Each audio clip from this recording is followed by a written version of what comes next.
Director Prashanth Neel direct చేసిన all movies list hits and flops up to Salaar movie వరకు. 1. Ugramm Kannada movie. ఈ movie 2014లో release అయింది. ఈ movie block buster.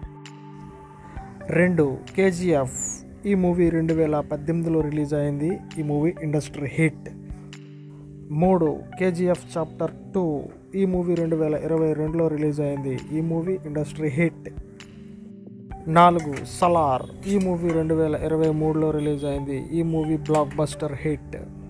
Friends, Prashanth Neel direct చేసిన మూవీస్లో మీ ఫేవరెట్ మూవీ పేరేంటో కామెంట్ చేయండి.